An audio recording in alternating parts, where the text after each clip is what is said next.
एक सेठ था, रात को 12 बजे सो रहा था। एक सपना आया सेठ को। रात को 12 बजे उसके सपने में लक्ष्मी आई। लक्ष्मी ने कहा, सेठ 25 साल से तेरे साथ हूं, अब मेरा मन है कि मैं किसी और के घर चली जाऊं।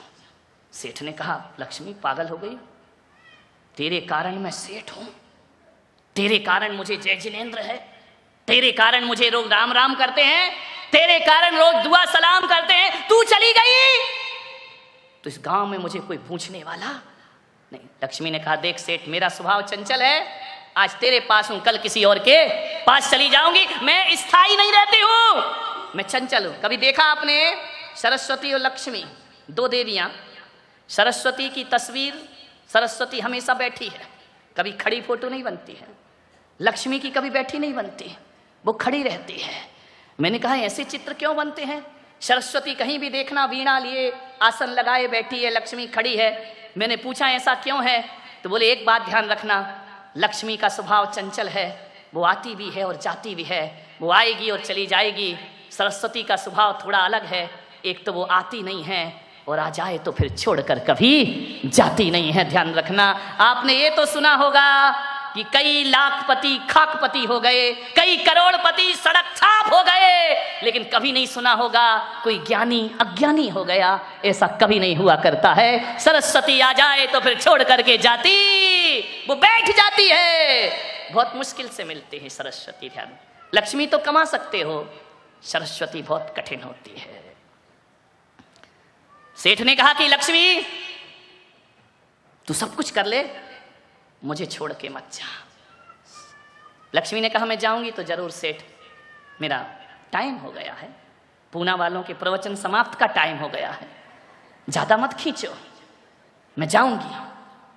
सेठ ने कहा, लक्ष्मी तुझे जो कम करना है कर ले, एक आध रिश्तेदार कम कर ले, लेकिन तू कम मत हो, तू पूरी रहे यहाँ। देख, मैंने तेरे लिए सब कुछ छोड़ दिया, घर छोड़ दिया, रिश्ते नाते छोड़ दिए, मंदिर जाना बंद कर दिया, साधुओं के प्रवचन में जाना बंद कर दिया। किसके लिए? तेरे लिए। तू ही मुझे छोड़कर जा रही है। लक्ष्मी ने कहा, मैंने कब कहा था तू ये सब बंद कर दे? ये तेरी बुद्धि थी, मैं क्या कर सकती हूँ, लेकिन मैं जाऊंगी। सेठ ने कहा, कुछ तो रहम कर देवी। लक्ष्मी ने कहा, सेठ 25 साल से तेरे साथ रह रही हूँ, मुझे तुझसे प्रेम हो गया। अरे बोले, प्रेम हो गया तो क्यों जा रही है? बोले, प्रेम में थोड़ा विरह और ज्यादा मजा देता है, इसलिए मेरा जाना जरूरी है। लेकिन सेठ तू इतना रो रहा है, गिड़गिड़ा रहा है, तो चल, मैं जाते जाते तुझे एक वरदान देती हूं। अरे सेठ ने कहा, वरदान? बोले, हाँ दे दे। अब सेठ को मजा आ गया। उसने कहा, एक वरदान में 12 न्यारा हो जाऊंगा, दे दे। लक्ष्मी ने कहा, ध्यान रख। एक क्या हुआ, एक बार एक शिव जी के मंदिर में एक चोर चला गया, और जैसे ही गया शिव जी प्रकट हो गए। बोले, मांग वरदान। अरे उसने कहा, यार वरदान? हम जैसे को वरदान, बेईमानों को वरदान?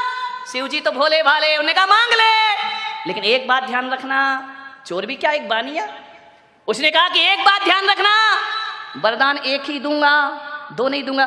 बनिए ने कहा, ठीक है, एक ही वरदान बहुत है, एक में ही 12 न्यारा हो जाऊंगा। तो शिव जी ने कहा, मांगो। बोले, रुको, ध्यान रखना, बनिया बिना मीटिंग के कुछ नहीं करता। बोले, समय दो, उसके बाद वरदान मांगूंगा। शिव जी ने कहा, दिया समय। बोले, 1 घंटे का समय दे दो, बिना 1 घंटे के समय के मैं वरदान नहीं मांग सकता, मैं घर होके आता हूं। शिव जी ने कहा, जा हुआ घर। घर गया, आंगन में बूढ़ी माँ बैठी थी, जन्म से अंधी थी बेचारी।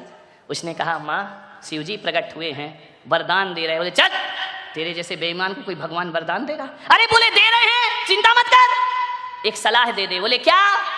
क्या वरदान मांगू? माँ ने कहा, बेटा सही में प्रकट हुए? बोले, हाँ। तो बोले, शिव जी से कहना मेरी माँ जन्म से अंधी है, उसको आंखें दे दो। अरे उसने कहा, बुढ़िया 80 साल तो दुनिया देखी नहीं, 20 साल देख के क्या कर लेगी? अंदर गया, पत्नी से पूछा, शिव जी प्रकट हुए, बोल क्या वरदान मांगू? उसने कहा, क्या वरदान मांगू, तुमको अकल नहीं है? 15 साल शादी को हो गए, बच्चा नहीं है, एक बच्चा मांग लो। अरे उसने कहा, पागल है क्या, बच्चे तो अनाथ आश्रम से मिल जाएंगे। भगवान पे प्रकट हुए हैं, समझ गई कि ये कुछ भी नहीं मांगेगा, बाप बड़ा ना भैया, सबसे बड़ा रुपया। चला गया शिव जी के पास। शिव जी ने कहा मांग वरदान। बोले दोगे? बोले हाँ। बोले दोगे? बोले पक्का? बोले पक्का। अरे यार तू अपने जैसा बेईमान क्यों समझ रहा है? जब बोल दिया दूंगा तो दूंगा। तो बोले दो शिव जी मुझे वरदान। बोले क्या? बोले एक बात याद रखना, एक ही वरदान मांगना, दो नहीं। बोले नहीं एक ही मांगूंगा, आप चिंता मत करो। बोले मांग। उसने कहा मेरी माँ अपने पोते को सोने की थाली में खाना खाते देखे। कुछ लोगों को घर जाके समझ में आएगा। एक ही वरदान चाहिए, बस एक, ध्यान रखना। मेरी माँ अपने पोते को सोने की थाली में खाना खाते। अरे शिव जी ने कहा लपेट लिया मुझे। बोले ध्यान रखना, एक वरदान, बनियों से सावधान। देखो सरकार भी लिखती है दीवारों पर, मैंने पढ़ा मिलिंद जी, एक दीवार पर लिखा देश के सच्चे नागरिक बनिए। समझ आ गया क्या? देश के सच्चे नागरिक और कोई नहीं, ध्यान रखना। मान्यवर सेठ से लक्ष्मी ने कहा वरदान मांग सेठ। सेठ ने कहा लक्ष्मी एक दिन की मोहलत दे दे। बोले दी, कल जाऊंगी, ध्यान रखना। सेठ की 4 बहुएं थी। सेठ ने चारों बहुओं को बुलाया कि जल्दी आओ, अब हमारे दिन बुरे आ गए। बड़ी बहू ने कहा पिताजी इतने उदास क्यों, इतने सीरियस क्यों सुबह सुबह, आप तो बड़े खुश रहते थे। बोले बेटा अब उदास रहने के दिन आ गए। बोले क्यों? बोले रात को लक्ष्मी आई और वो कह रही है कि मैं तुम्हारे घर को छोड़ के, बेटा कल से अपने को कौन सेठ कहेगा, कल अपना क्या होगा, ये महल बिक जाएगा, ये भवन बिक जाएगा, सड़क पे आ जाएंगे, क्या करें पिताजी? बोले एक वरदान लक्ष्मी दे रही है, लेकिन वो कह रही वरदान एक ही दूंगी, दो नहीं। तो बड़ी बहू तू घर की है, बता क्या वरदान मांगू? अरे पिताजी लक्ष्मी को बोलो तुझे जा रही है तो जाते जाते एक काम कर, अमेरिका का सारा सोना हमारे घर में भर दे। अच्छा ठीक है, सलाह तो सलाह है। दूसरी बहू से कहा बेटा तू बता। उसने कहा पिताजी मैं क्या बोलूं, बड़ी भाभी जो कह रही है मांग लो। बोले नहीं बेटा तू भी बता। बोले मैं तो ये कह रही हूं कि ये सोना मोना तो देखो वो लाने नहीं देंगे अमेरिका वाले, लफड़े की बातें हैं, और ये मोदी पकड़ लेगा अपने को रास्ते में। तो बोले क्या करूं? बोले ये करो, आजकल अस्पताल स्कूलों का धंधा बहुत चल रहा है। तो बोले क्या करूं? बोले जितने भी पूना में अस्पताल हैं वो कहना हमारे नाम कर दे, हम जिंदगी अपनी काट लेंगे। सेठ ने कहा ठीक। तीसरी बहू से पूछा बहू तू बता क्या वरदान मांगू? बोले देखो ये अस्पताल मिलेगा नहीं, जितनी भी पूना के आसपास जमीन है वो सब अपने नाम करा लो और कहना लक्ष्मी मुक्त करो हमें। अब आया नंबर छोटी बहू का। छोटी बड़ी होशियार होती है, ध्यान रखना, मुझे छोटी ना समझो कमाल करूंगी।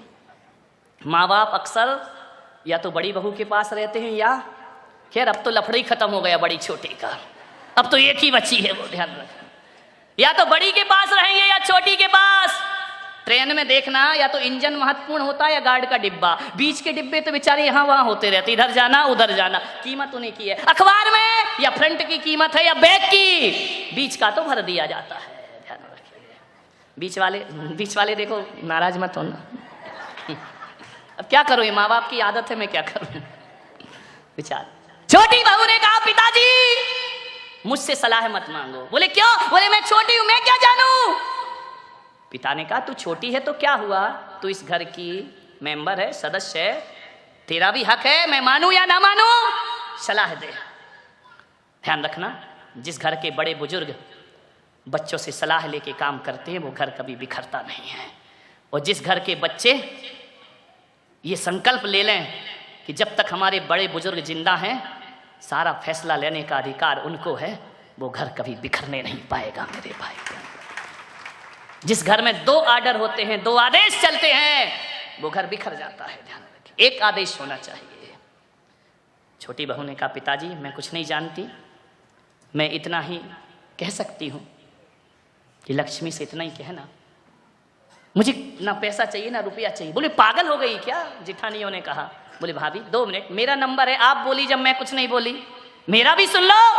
हाँ बोले बोल, ज्यादा होशियार नहीं बनना। बोले नहीं, जाओ पिताजी, लक्ष्मी से कहना कि तुम्हें जाना है तो जाओ, और कल की जाने वाली अभी चली जाओ।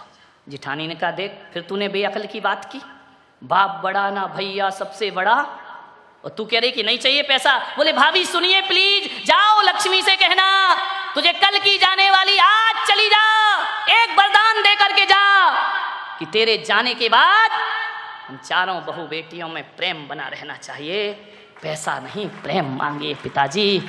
सेठ ने कहा अच्छा। रात को 12 बज गए, फिर लक्ष्मी आई तो सेठ मैं चलूं? सेठ ने कहा वरदान का क्या होगा? हाँ हाँ हाँ वरदान ले ले, बोल क्या वरदान चाहिए?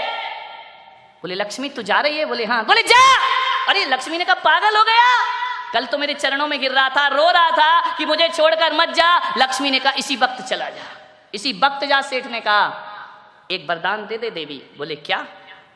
तुझे जाना है तो जा, कभी मत आना, लेकिन जाते जाते वरदान दे कि तेरे जाने के बाद गरीबी में भी हम चारों बहू बेटियों में प्रेम बना रहे, इसके अलावा हमें और कुछ नहीं चाहिए।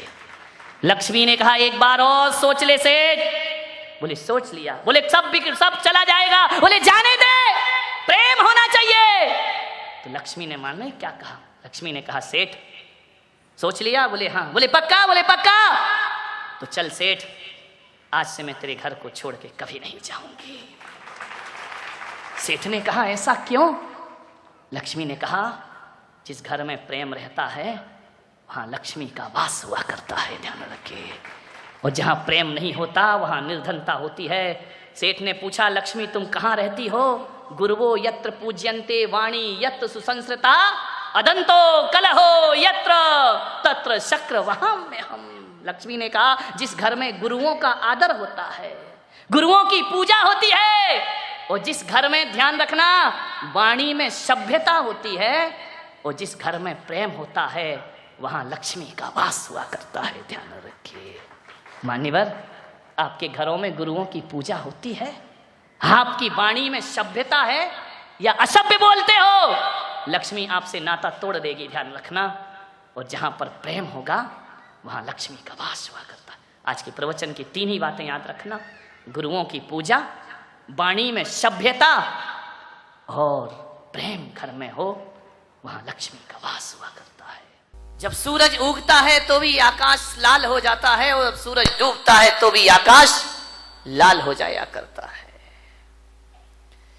सुबह प्रातः काल पक्षियों का कलरव सुनाई देता है तो सांझ भी कलरव सुनाई देता है। फर्क कितना होता है कि सुबह की लाली उठाने का काम करती है और शाम की लाली सुलाने का काम किया करती है। और सुबह के पक्षियों का कलरव जो हुआ करता है वह घोंसलों को छोड़कर बाहर निकलने का होता है, और शाम का जो कलरव होता है वह घर वापस लौटने का कलरव होता है। ध्यान रखें, सुबह सुबह पक्षी चहचहाते हैं, कलरव करते हैं, आकाश में पंख फैलाते हैं, ऐसा लगता है सुबह सुबह उन्हें देखो कि जैसे बड़े महोत्सव में शामिल होने के लिए जा रहे हो। पक्षियों के जीवन में कितना आनंद है, कितना संगीत है।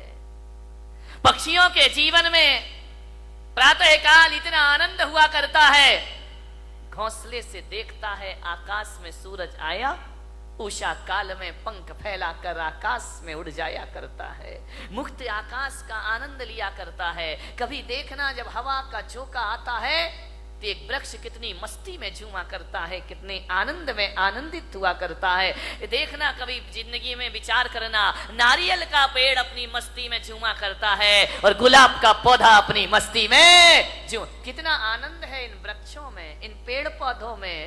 कभी देखना पहाड़ से गिरते हुए झरने को, उसके पानी में संगीत है, एक गीत है, एक सुर है, बड़े संगीत के साथ पानी झरना बनकर के धरती पर गिरा करता है, बड़ा आनंद है। कल कल निनाद करती नदी को देखना, कितना आनंद है उस नदी में, अपनी मस्ती में रहती है, अपनी मौज में रहा करती है। चिड़िया आनंदित है, पशु पक्षी आनंदित हैं। एक गाय का बछड़ा जब दौड़ करके रंभाता हुआ मां के पास आता है, इतना आनंद उस बछड़े में हुआ करता है। मान्यवर, मैं आपसे निवेदन करने जा रहा हूं कि पेड़ पौधे आनंदित हैं, नदी आनंदित है, तालाब आनंदित है, झरने आनंदित हैं। कितना आनंद है इस संसार में, सुख ही सुख है मेरे भाई। विचार करिए आप, प्रकृति का कण कण आनंद में जी रहा है। आसमान आनंदित है। जब रात होती है ना, तो हजारों सितारों को आसमान लेकर धरती पर अपना सौंदर्य का रूप दिखाया करता है। आकाश में चंद्रमा चमका करता है। ध्यान रखिए, ज्यों ज्यों रात गहरी होती है, आकाश का सौंदर्य बढ़ते चला जाता है, बढ़ते चला जाता है। आकाश आनंदित है, धरती आनंदित है, नदियां आनंदित है, पेड़ पौधे आनंद में जी रहे हैं, पशु पक्षियों के जीवन में आनंद है। अफसोस है आदमी के चेहरे पर आनंद दिखाई नहीं दिया। आदमी क्यों निराश है? आदमी क्यों उदास है? आदमी को ऐसा क्या हो गया है? एक चींटी भी जीना चाहती है, एक नासमझ जानवर भी जीना चाहता है, पर आदमी को क्या हो गया? ये मरने के षड्यंत्र रचा करता है, ये मरने की तैयारी किया करता है। आज तक किसी जानवर के मुख से ना सुना होगा कि हे भगवान हमें उठा ले, लेकिन आदमी के मुख से तो कई बार सुना है कि अब इस जिंदगी को जिया नहीं जाता, हे भगवान मुझे इस जीवन से उठा ले, इस जीवन से मुक्ति दे दे। क्या घट जाता है हमारे जीवन में ऐसा? आदमी मृत्यु के षड्यंत्र क्यों रचता है? ये आदमी अपनी ही हत्या करने के लिए तैयार क्यों है? मान्यवर, अपने ही जीवन से लाचार हो गया ये इंसान, अपने आप का दुश्मन बन गया। अभी तो ये सुना था कि दूसरे दुश्मन हुआ करते हैं, हम ही अपनी जिंदगी के दुश्मन खुद बनकर के तैयार हो गए हैं। आपने जीवन से अपने आप को खतरा हो गया। कभी आपने सुना किसी भैंस ने आत्महत्या की हो? सुना? कभी विचार किया है? कभी आप अखबार में पढ़ने को मिला है कि आज एक भैंस ने गुस्से में आके आत्महत्या कर ली है? कोई जानवर आत्महत्या नहीं करता है। किसी भी जानवर को समय से पहले मौत को बुलाते हुए आपने ना देखा होगा। कोई देवता समय से पहले मरने का नहीं सोचा करते हैं। नार की सोच भी ले तो मर नहीं सकते हैं। आदमी को क्या हो जाता है? कि क्यों जीवन से हार गया? थोड़ी सी प्रतिकूलताएं आई और आदमी जिंदगी से हार जाता है। नहीं मेरे, समस्याएं किसके जीवन में नहीं होती हैं? राम के जीवन में समस्या थी, महावीर के जीवन में समस्या थी, कृष्ण के जीवन में समस्याएं थी, जीसस के जीवन में समस्याएं थी, आचार्य शांति सागर के जीवन में समस्याएं थी, आचार्य कुंद कुंद के जीवन में समस्याएं थी।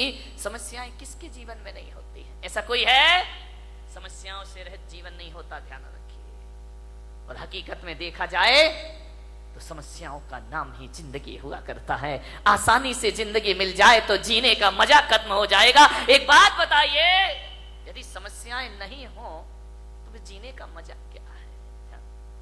जिंदगी जिंदा दिली का नाम है, मुर्दा दिल क्या खाक जिया करते हैं। ध्यान रखिए, जिंदा दिल बनिए। मान्यवर, दुख इस बात का नहीं है कि आदमी मर जाता है, दुख तो इस बात का है कि जिंदा रहकर भी आदमी जिंदा नहीं रह पाता है।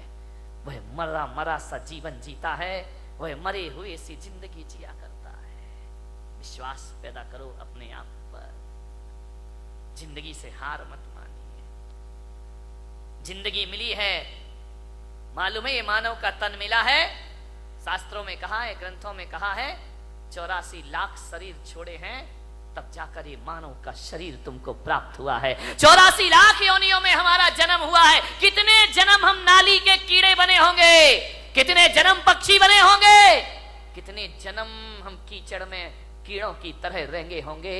हर जन्म में हमने प्रार्थना की होगी ईश्वर से कि हे ईश्वर एक बार मुझे मनुष्य का चोला प्रदान कर दे, हे ईश्वर एक बार मुझे मनुष्य का तन प्रदान कर दे। इसलिए आत्महत्या करने के लिए नहीं, जिंदगी की अंतिम सांस को पूरी ईमानदारी से जीने का प्रयास करिए। अंतिम सांस भी पूरी जिंदा दिली के साथ जिएंगे। क्यों हार जाता है आदमी? जैसा विचार करिए, सोचना।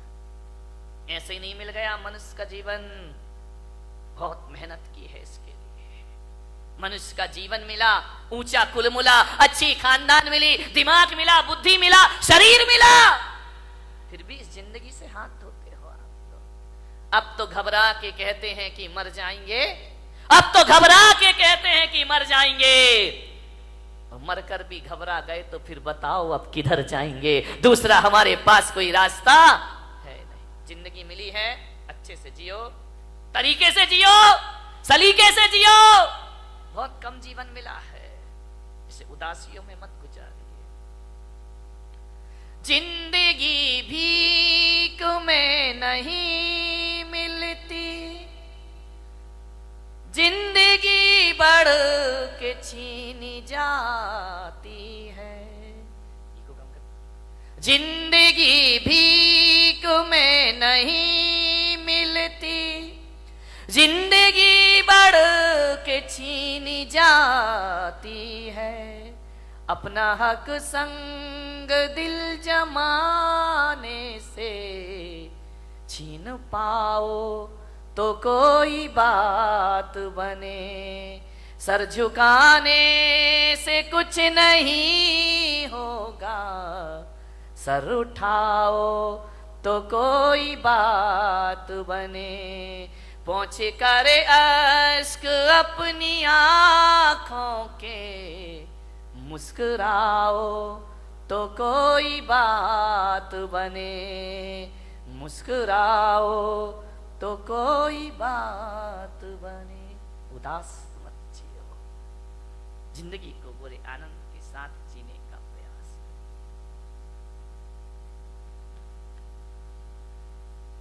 विपत्तियां, संकट, दुख किसके जीवन में नहीं आते? सबके जीवन में आते हैं। मुश्किलें आती हैं, परेशानियां आती हैं, विपरीत वातावरण बनता है, लेकिन जीने की आस मत छोड़िए। जलजले आते हैं, तूफान आते हैं, उड़ीसा में चक्रवात आता है, गुजरात में भूकंप आता है, हजारों लोग बेघरबार हो जाया करते हैं। लेकिन एक बात ध्यान रखो बारामती वालों, इतने बड़े भीषण आंधी तूफान के बाद, भूकंप के बाद भी जो आदमी जिंदा रहता है, वो अपना उजड़ा हुआ आशियाना फिर से बना लिया करता है, वो अपना घर फिर से निर्माण कर लेता। क्या हुआ? जिंदगी कितनी बार छीनेगी, फिर बना सकते हैं। अगर हौसले बुलंद हो तो आंधियों में चिराग जला करते हैं। ध्यान रखिए, आज समस्या है बहुत बड़ी। आदमी अपने जीवन का दुश्मन हो गया है, अपनी ही जिंदगी का दुश्मन हो गया ये इंसान। शहरों में बड़े बड़े व्यापारी आत्महत्या कर रहे हैं, महानगरों में व्यापारी आत्महत्या कर रहे हैं, गांव में किसान आत्महत्या कर रहा है, घरों में किशोर आत्महत्या कर रहे हैं, महिलाएं आत्महत्या कर रही हैं। थोड़ा सा निराशा हुई, थोड़ा सा मन का नहीं हुआ, थोड़ा सा प्रतिकूल वातावरण हुआ और आदमी मरने को तैयार है। और एक बात बताओ, बारामती के लोगों से मेरा निवेदन है, इस पंडाल में ऐसा कोई व्यक्ति बैठा है जिसने आज तक आत्महत्या का विचार ना किया हो? है कोई महान आत्मा? मैं दर्शन करना चाहता हूं। एक बार भी पूरी जिंदगी में मरने का विचार नहीं। महिलाओं तुम्हारी तो जय हो पंचम काल की, ये तो इतनी बार मरती हैं लेकिन एक बार भी नहीं मरती है। विचार करिए, सोचना है आपको। बात बात पर आदमी मरने का सोच लेता है। ऐसा कोई नहीं होगा इस दुनिया में जिसने अपने पूरे जीवन में एक बार मरने का ख्याल भी ना लाया हो। मर नहीं सका वो बात अलग है, लेकिन मरने का ख्याल तो सबके भीतर आ जाता है। थोड़ा सा मन का नहीं हुआ, मैं महिलाओं का तो नहीं, यहाँ की महिलाओं की बात नहीं कर रहा हूं। कौन बोला बंबई वालों की कर रहे हो ना? तुम्हारी तो अभी नहीं, आगे जाके विचार करना है आपको। महिलाएं तो हमेशा थोड़े, इनके दो ही हथियार हैं, ध्यान रखना। या मैं मायके चली जाऊंगी या फिर मैं मर जाऊंगी, आत्महत्या कर लूंगी, सुसाइड कर लूं, मैं नहीं जीऊंगी, तंग आ गई जिंदगी से। महिलाओं से मैं बात बात पे आत्महत्या के विचार मत बनाइए, मरने के विचार मत बनाइए। ध्यान रखिए, विचार करिए आप। बहुत अशुभ विचार है। भगवान महावीर कहते हैं मरने के विचार भाव हिंसा कहलाया करती है, और भाव हिंसा को द्रव्य हिंसा से भी बड़ा पाप माना जाता है। अरे दैहिक हिंसा उतनी खतरनाक नहीं होती है जितनी वैचारिक, इससे बड़ी क्या हत्या, दूसरों की हत्या करना भगवान महावीर ने पाप कहा है। एक इंद्रिय जीव को भी मारना भगवान महावीर ने पाप कहा है। अरे एक बात याद रखना, मेरे महावीर कहा करते हैं, अरे दूसरों की हत्या करना पाप है, लेकिन अपने आप की हत्या करना महापाप हुआ करता है। इससे बड़ा दूसरा कोई पाप, दूसरों की हत्या करना तो पाप ही है, अपनी करना महापाप हुआ करता है। इसलिए भगवान महावीर ने एक प्यारा सा सूत्र दिया है। भगवान महावीर ने 4 शब्द इस इंसान को दिए हैं। अरे वो 4 शब्द नहीं, 4 वेद हुआ करते हैं, वो 4 आर्य सत्य हुआ करते हैं, वो महावीर के 4 शब्द। ध्यान रखना, इनसे बड़ा ना कोई आगम होता है, ना शास्त्र होता है, ना पुराण होता है। महावीर ने इस दुनिया को केवल 4 शब्द दिए हैं। महावीर ने इतना ही कहा है, इस मानव जीवन को सफल करना है तो 4 सत्य में जियो। वो 4 सत्य हैं, वो 4 वेद हैं, वो चारों धाम की यात्रा है। वो 4 शब्द इस धरती को दिए, जियो और जीने दो। इससे बड़ा कोई धर्म ग्रंथ नहीं हुआ करता है, इससे बड़ा कोई शास्त्र नहीं हुआ करता है, इससे बड़ा कोई आगम नहीं हुआ करता है। न वेद है, ना पुराण है, ना कुरान है। 4 शब्द में उन्होंने अपनी पूरी देशना को समाहित कर दिया। 4 शब्द में पूरे दर्शन को रख दिया भगवान महावीर ने। ऐसे दार्शनिक हुए, उन्हें ज्यादा बोलने की जरूरत नहीं पड़ी। भगवान महावीर से पूछा गया कि आप बताइए एक सेंटेंस में धर्म का सार क्या है, तो महावीर ने कहा जियो और जीने दो। ध्यान रखिए, सारी दुनिया समा गई इसमें, सारे ग्रंथ समा गए इसमें। ध्यान रखना, 11 अंग 14 पूर्व का सार समाया है। ये इतना साधारण अक्षर नहीं है, इतने साधारण शब्द नहीं है कि बैनरों पर लिखवा दिए जाएं वो हमारी इतिश्री हो जाए। ध्यान रखिए, जियो और जीने दो।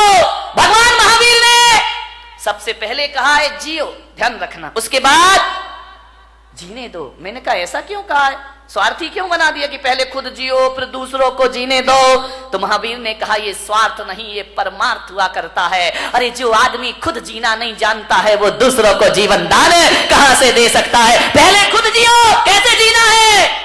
जब खुद ही नहीं जियोगे तो जीने दो कहां से आ जाएगा जीवन में। ध्यान रखिए, बहुत बड़ा शब्द है ये भगवान महावीर का। धर्मनिरपेक्ष है, सार्वजनिक है, यूनिवर्सल है। हिंदू हो, मुसलमान हो, सिख हो, ईसाई हो। कल एक सांसद महोदय मेरे पास आए, उन्होंने कहा महाराज भगवान महावीर पर कोई ऐसी पुस्तक है जो सरल शब्दों में लिखी गई हो। मैंने कहा पुस्तकें तो बहुत हैं, समझने वाला चाहिए। बोले नहीं, बिल्कुल सरल, बिल्कुल सरल। तो मैंने कहा महावीर को पढ़ने के लिए पोथियों की पढ़ने की जरूरत नहीं हुआ करती है, महावीर को समझने के लिए ग्रंथों की जरूरत नहीं हुआ करती है। मैंने कहा मेरे महावीर का स्वरूप देख लीजिए, इससे बड़ा कोई शास्त्र नहीं हुआ करता है, इससे बड़ा कोई उपदेश नहीं हुआ करता है। और महावीर का यदि सबसे बड़ा कोई ग्रंथ है तो जियो और जीने, इससे बड़ा कोई ग्रंथ नहीं है। ध्यान रखना, चाइना हथियारों का आविष्कार कर रहा है, पाकिस्तान अणु बम की धमकी दे रहा है, अमेरिका दादागिरी दिखा रहा है, भारत में भी हथियारों की होड़ लगी है। मालूम है किस लिए? कि अमन चैन की स्थापना हो। लेकिन इन्हें कौन समझाए। मैं पुलक सागर कहता हूं कि विश्व में अमन चैन जब भी आएगा, आज नहीं तो कल, कल नहीं तो परसों, सारी दुनिया को महावीर के झंडे के नीचे आना ही पड़ेगा, महावीर के सिद्धांतों को अपनाना ही पड़ेगा, महावीर के उपदेशों को स्वीकार करना पड़ेगा। यदि चाइना सोच ले जियो और जीने दो, पाकिस्तान सोच ले जियो और जीने दो, भारत सोच ले जियो और जीने दो, तो क्या करोगे हथियारों का मेरे भाई, क्या करोगे इन शस्त्रों का? क्या करेगा आदमी शक्ति संपन्न होकर के? जियो और जीने दो। जैन कुल में पैदा होके इन शब्द की महिमा नहीं समझ में आई। बहुत बड़ी ताकत है। जब घर में झगड़े हो, विवाद हो, लड़ाई हो, एक ही सूत्र अपनाना, जियो और, वहां हमारी समस्या महत्वपूर्ण हो जाती है, सूत्र महत्वपूर्ण नहीं होता है। सूत्र को महत्वपूर्ण कर लो, रातों रात घर के झगड़े समाप्त हो जाएंगे मेरे भाई।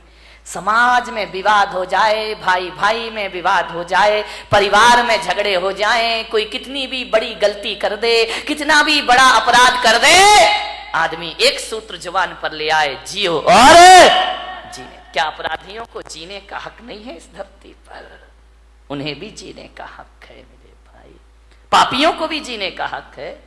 महावीर जैसी दृष्टि, महावीर जैसा सोच। और मैं आपसे निवेदन करता हूं कि महावीर के इस देश में, महावीर के इस समाज में, महावीर के इस पंथ में आत्महत्या करना महावीर का सबसे बड़ा अपमान है मेरे भाई। इससे बड़ी कायरता दुनिया में कोई दूसरी नहीं हुआ करती है। आत्महत्या के विचार कभी मत बनाओ, विचार बनाना भी पाप है। मरने के पहले क्यों मर जाते हो? ध्यान रखिए, जिंदगी में जीने की बात ना रखिए। मरने में रखा क्या है? कौन सी बहादुरी मेरे भाई मरने में? कौन सा बड़ा मेहनत करना पड़ता है। दो चार भक्त मेरे पास आए, बोले महाराज हम आपके शिष्य हैं। तो मैंने कहा अच्छी बात है भाई, क्या करें? बोले हम आपके भक्त हैं। तो मैंने कहा ठीक है। बोले आप आदेश करो। मैंने कहा क्या आदेश करूं? बोले जो आप कहोगे वो काम हो जाएगा।